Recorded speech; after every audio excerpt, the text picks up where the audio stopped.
Do you find that when you feel sadness, anxiety, overwhelm, anger, any of the discomfort emotions, that you can't shift them, or that you kind of get stuck? If so, this video could be for you. I'll be talking about vagal toning, what it is, and actually giving you a few processes in order to help with that. So vagal toning is basically about learning signals that activate your vagus nerve, and that then brings your body back into a state of calm and safety. The vagus nerve runs from the brain down to the gut, and it's just a communications highway that's actually telling your nervous system to come back to safety. We can trigger it in lots of different ways, which I'll go through shortly.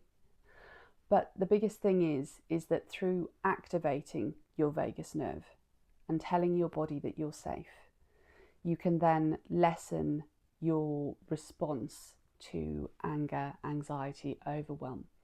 Now, you need to actually feel those emotions. They are there for a reason. However, as I said at the beginning of the video, sometimes we can get stuck in them.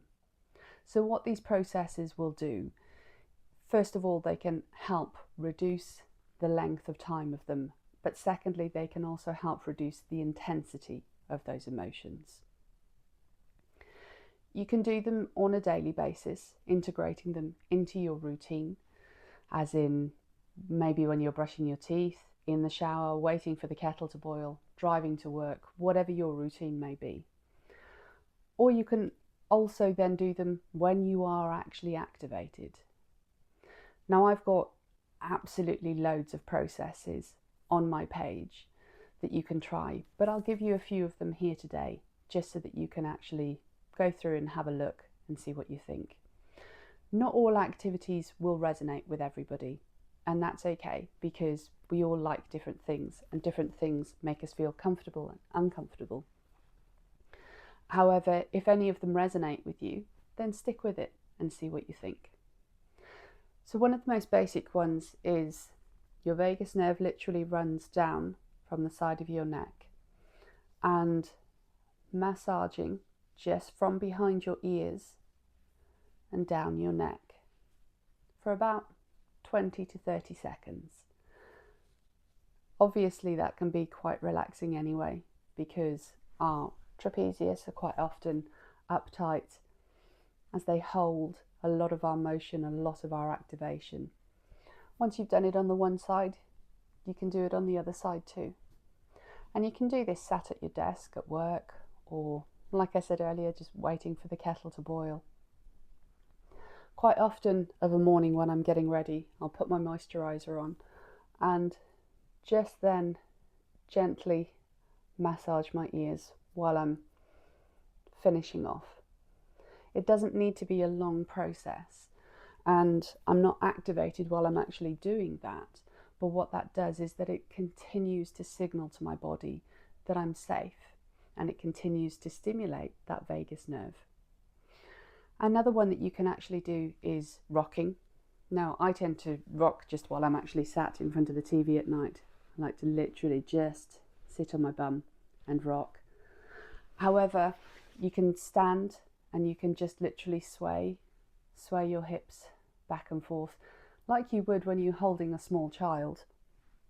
Or if you're in a queue line in a busy place, or just in a queue line and getting a little bit overstimulated or anything else, you can literally just rock gently back and forth on your heels.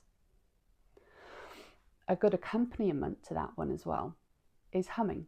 Now, you can hum anywhere at any time, and just the vibration from humming actually stimulates the vagus nerve. If you want to at the time, you can place your hand on your chest. Obviously, as I'm talking to you, I can feel the vibration through my hand, from my chest, through talking. If I raise it up to my throat, I can obviously feel that vibration even more. But sometimes it's just more comfortable to put it on your chest. All these things actually just amplify the feeling that when you're humming, You can actually feel the vibration from the humming, and that in itself is enough. However, sometimes placing a hand can actually just amplify the feeling of that vibration and therefore the feeling of safety. The breath is a well-known process to help bring the body back to calm.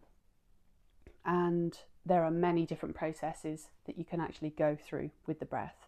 However, one of the most straightforward ones is an extended out breath.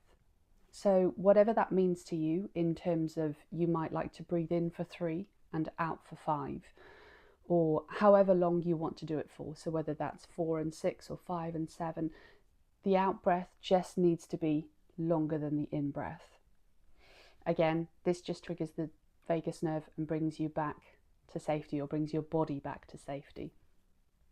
You can do this at any time. I tend to do it for sort of 30 seconds in the morning, and then I might do it the same in increments throughout the day. It's not really something that I think about, and I think when you actually start integrating these things into your day, then you do tend to do them without thinking, because it just feels nice. And quite often the feedback that I get from these things is that I used to do that when I was younger, or I find that I do that and I didn't even realise that it did trigger the vagus nerve.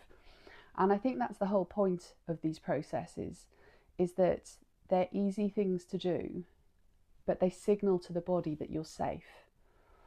And when the body thinks it's safe, it will bring itself back to calm. And realistically, that's a state that we all like to feel. I have plenty of processes on my page. With this video, I'll actually put my 21-day reset at the end for you so that you can have a look at that. However, there are absolutely loads of movements. I have a link tree on my page also, where if you feel you would like to go into this more in depth, you can book a one-to-one appointment. I hope that this video resonates with you, and I hope that you can take away even just a little bit of calm from it. Be kind to yourself.